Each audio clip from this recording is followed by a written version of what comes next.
অভিষেক বন্দ্যোপাধ্যায়ের নাম করে তোলাবাজির অভিযোগ, ধৃতদের যোগসূত্রে খোঁজে বিজেপি বিধায়ককে তলব করল পুলিশ। কোচবিহার দক্ষিণের বিজেপি বিধায়ক নিখিল রঞ্জন দেকে কলকাতা পুলিশের তলব। অভিষেক বন্দ্যোপাধ্যায়ের অফিস এবং আইপ্যাকের শীর্ষকর্তার নাম করে টাকা চেয়ে দুই পুরপ্রধানকে ফোন করা হয়। কিড স্ট্রিটের এমএলএ হোস্টেল থেকে 3 অভিযুক্তকে গ্রেফতার করা হয়। ক্যান্সারে নেই আর ভয়, NCRI হবে এর জয়। আপনাদের ভরসা নেতাজি সুভাষচন্দ্র বোস ক্যান্সার হসপিটাল। কিভাবে বিজেপি বিধায়কের নামে বুক করা হয়েছিল ঘর এবং সেই ঘরে অভিযুক্তরা গেল কি করে তা নিয়ে ইতিমধ্যে পুলিশ তদন্ত শুরু করেছে। 3 দিনের মধ্যে শেক্সপিয়ার সরণি থানায় হাজিরার নির্দেশ দেওয়া হয়েছে। যদিও কোনো চিঠি বা ইমেল তিনি পাননি বলে দাবি করেছেন বিজেপি বিধায়ক নিখিল রঞ্জন দে।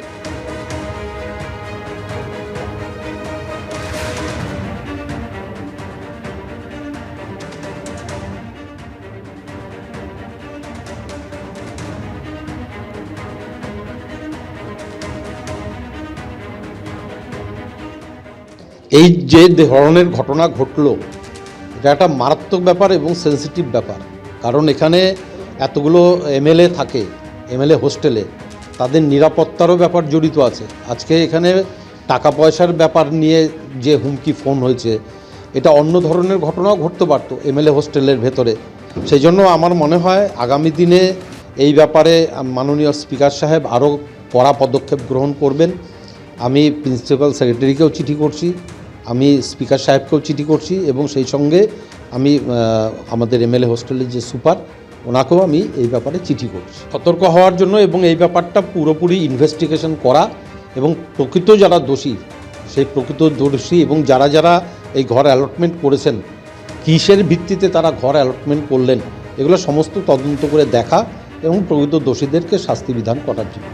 এই ঘটনাটিকে অত্যন্ত গুরুত্ব সহকারে দেখছেন কোচবিহার দক্ষিণের বিজেপি বিধায়ক নিখিল রঞ্জন দে। বিধানসভার স্পিকার, সচিব এবং এমএলএ হোস্টেল সুপারকে তিনি চিঠি দিয়েছেন কোচবিহার দক্ষিণের বিজেপি বিধায়ক নিখিল রঞ্জন দে।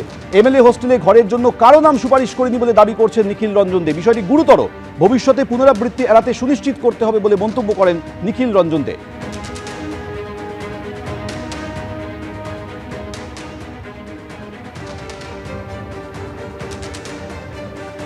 কোচবিহার দক্ষিণের বিজেপি বিধায়ক নিখিল রঞ্জন দেকে 3 দিনের মধ্যে কলকাতা পুলিশের তরফে তলব করা হয়েছে। তাকে ইমেল করা হয়েছে গতকাল সন্ধ্যায়, কিন্তু নিখিল রঞ্জন দে তিনি দাবি করছেন কোনো চিঠি কিংবা ইমেল তিনি এখনো পর্যন্ত পাননি।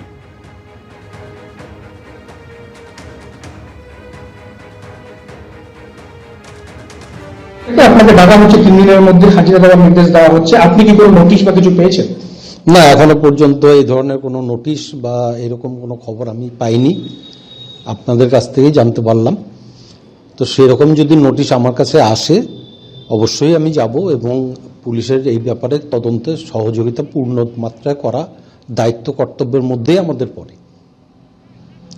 সেটা গতকাল রাতে বলেছে ইমেলে পাঠানো হয়েছে, আপনি ইমেল দেখেছেন বা কিছু? না, আমার কাছে, আমি ইমেল চেক করেছি, আমার কাছে কোনো এই ধরনের ইমেল আসেনি। হ্যাঁ, অবশ্যই এটা আমাদের দায়িত্ব কর্তব্যের মধ্যে পড়ে, কারণ আমি একজন বিধায়ক হিসাবে এই ধরনের একটা ঘটনা ঘটে গেল এমএলএ হোস্টেলের ভেতরে, যার নিরাপত্তা জড়িত এর সঙ্গে। আজকে অন্য বড় ধরনের ঘটনাও ঘটতে পারত, জঙ্গি নাশকতা কোনো কাজের সঙ্গে যদি তারা জড়িত থাকতো, আমাদের দেশের সুরক্ষার ব্যাপারে যদি জড়িত থাকতো, তাহলে সেই ক্ষেত্রে তো মারাত্মক ব্যাপার হতো। এটা আজকে অর্থের ব্যাপার, কিন্তু জঙ্গি নাশকতা ব্যাপার যদি জড়িত থাকতো তাহলে তো মারাত্মক ব্যাপার। এবং আমাদেরকেও, সমস্ত বিধায়কদেরকেও চিন্তা ভাবনা করতে হবে যে এই ধরনের আমরা যখন কাউকে আমরা রেফারেন্স দেই, হ্যাঁ, সেই ক্ষেত্রে আমাদেরকে এখন আরও সাবধানতা অবলম্বন করতে হবে। যদিও এই ব্যাপারটাতে আমি পরিষ্কার এই নামের কাউকে চিনি না, এই নামের নামে আমি কোনো রকম রেকমেন্ডেশন লেটারও দেইনি। কোথার থেকে তারা পেলো, কিভাবে পেলো, সেটা এখন তদন্ত সাপেক্ষ ব্যাপার। এমএলএ হোস্টেলের যারা আছেন তারা বলতে পারবেন। তৃণমূল কংগ্রেস তো অনেক কিছুই করতে পারে, তো তৃণমূল কংগ্রেসের এই ধরনের চাপের কাছে আমরা নতি স্বীকার করার মতো লোক নই, কারণ দীর্ঘদিন যাবৎ আমরা ভারতীয় জনতা পার্টি করে আসছি, ভারতীয় জনতা পার্টির নীতি আদর্শে আমরা বিশ্বাস করি।